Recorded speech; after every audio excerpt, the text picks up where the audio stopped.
It's Rob Burnham, make here Preacher Man R&B, and this is another episode of Retro Land Comics. This time I'm doing another episode of comic book reviews. This time I'm reviewing Capes issue 3.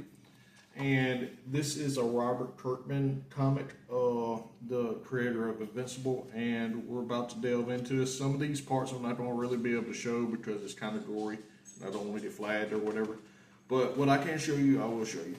It starts off with Knockout and Thor-Man's grandson, and they're on a date, and they're getting each other's backstory, and we find out how Knockout gets her powers and everything, and she got her powers from these magical gloves that her grandfather stole from a crime scene that Thor-Man was fighting the boxer. And what these magical gloves do is give you super strength and invulnerability, and you're able to pretty much survive anything. But if the gloves come off, you're back to regular human, and you to die like other humans to die.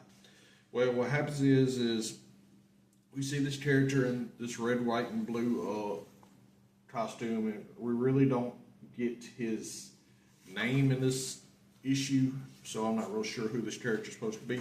But we see all these other characters, and we see some characters getting married, and some characters doing some other stuff that I'm not going to show. Like I said, can't show that on YouTube or TikTok. Well, in the next page, we see this Nazi villain character show up, and he's about to attack the Capes. And he goes through and starts attacking them one by one. He kills a bunch of them, like I said, in this fight.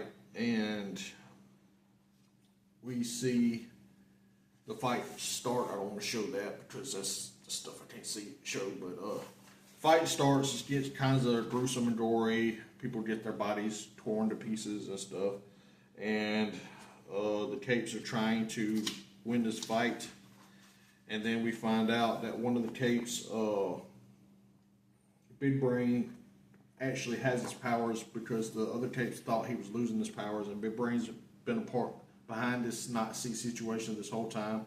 The reason for this is because he's trying to keep the Capes to have government funding, and this is how he shows the government that the Capes are needed, and it's this whole thing. So he becomes a self-made super villain, and we see this, and we get the backstory on where he met the Nazi character at and how he started controlling it, and then he becomes a full-fledged bad guy toward the end of this comic.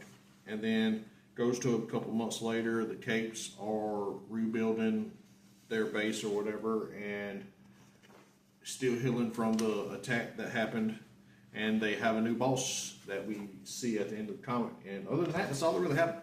My question for y'all is, if y'all have ever read Capes issue 3, what y'all like about it? It's a pretty good comic. It gives me kind of Invincible / The Boys vibes. Excuse me. But yeah, Capes is a pretty good read. As always, Rob Burnham, make here Preacher Man R&B sign out. Guys, GG's awesome. We'll see y'all next time.